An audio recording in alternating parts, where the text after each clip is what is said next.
જોઈ રહ્યા છો CNCC ગુજરાત। ભ્રષ્ટાચાર એ દેશનું એક એવી નસમાં ઘૂસી ગયું છે કે સામાન્ય નાગરિકો તેમાં સૌથી વધારે પીસાય છે। એક બાજુ સરકાર ગરીબોને મકાન બનાવવા માટે આવાસ યોજના અંતર્ગત 1,20,000 રૂપિયાની ફાળવણી કરવામાં આવે છે, પરંતુ આ પૈસા ગરીબો સુધી પહોંચતા નથી ક્યારે।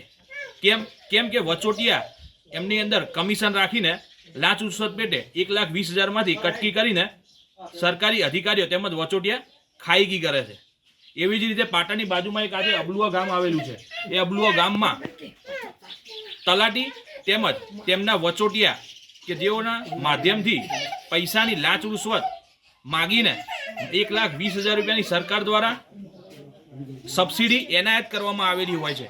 તે સબસિડી પેટે જ્યારે મકાન બનાવવાની શરૂઆત કરવામાં આવે છે, એ મકાનના પૈસા પેટે સરકાર તલાટીને પૈસા આપવામાં આવે છે કે જે પ્રમાણે કામ થાય તે પ્રમાણેનું કામ બતાવીને તે પૈસા પાર્ટ પેમેન્ટની અંદર ગરીબો સુધી પહોંચાડવામાં આવે છે, પરંતુ આ પૈસા તેમના સુધી પહોંચતા નથી અને વચ્ચેના વચોટિયા પૈસાની ખાઈગી કરીને પૈસા ગરીબો જોડેથી છીનવી લે છે।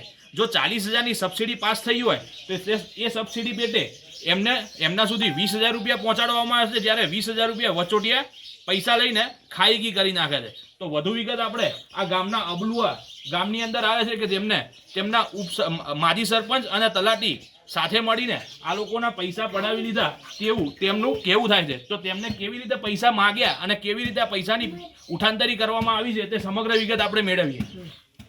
સોનજીભાઈ અમારી સાથે જોડાયેલા છે।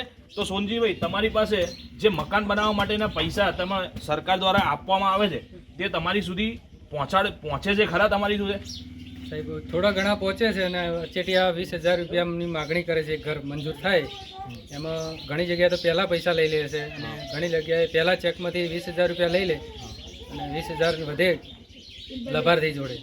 લાભાર્થીને 20,000માં અભડાય બરોબર ઘર લાવવાનું હોય, અભડાઈ લેવાનું કામકાજ થઈ ગયું હોય તો બીજું કામ કરવા માટે તમે પૈસા કેવી રીતે મેનેજ કરો છો?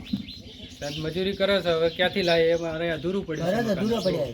એટલે ઘર તમે બનાવી શકતા નથી, એટલે પૂરા પૈસા તમને મળતા નથી। તો આ પૈસા તમારી જોડે કોણ માગવા આવે છે અને કેવી રીતે તમે પૈસા એમના સુધી પહોંચાડો છો? તલાટી થ્રુ એક એજન્ટ રાખવામાં આવે છે। એજન્ટ દ્વારા અમારી જોડેથી પૈસા લઈ જાય છે। એજન્ટ દ્વારા? હા, એજન્ટ લઈ જાય છે પૈસા। બરાબર। તો એજન્ટ કેવી રીતે તમારો ફોન દ્વારા તમારો સંપર્ક કરવામાં આવે છે એજન્ટનું?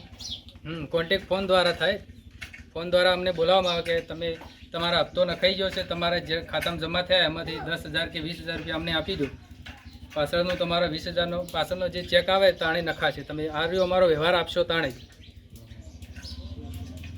તો પૈસા તમે એમને કેવી રીતે આપો છો? રોકડા આપો છો કે એમના ખાતામાં આપવામાં આવે છે? મેં રોકડા આપ્યા છે। રોકડામાં 10,000 રૂપિયા રોકડા આપ્યા છે। લગભગ ગામમાંથી કેટલા પૈસા એ લોકોએ અત્યારે થોડા કરીને કેટલા પૈસા લીધા હશે અંદાજે? 16 થી 20 ઘર આજુબાજુ મંજૂર થયા છે, એમાં દરેક ઘરના 20,000 રૂપિયા લીધા છે, મને જાણવા મળ્યું છે। અને મેં પણ 10,000 રૂપિયા આપ્યા છે। બીજી જગ્યાએ 2-3 નામ છે, એમના એક જગ્યાએ 25,000 રૂપિયા લીધા છે, એક જગ્યાએ 23,000 રૂપિયા લીધા છે। એટલે એ લોકો જેમના મન ભાવે એ પ્રમાણે લાગે કે આ પૈસા આટલા આ વ્યક્તિ આપે એવો છે, તો એ વ્યક્તિ એ પ્રમાણે એમની જોડે માગણી કરીને પૈસાની પડાવી લે છે બરોબર। તો કરપ્શન, તમે જોયું કે કરપ્શન એ હદ સુધી જતું રહ્યું છે કે ગરીબોના મકાનમાં પણ હવે આ તલાટી અને એમના વચોટિયા પૈસા ખાઈ જાય છે।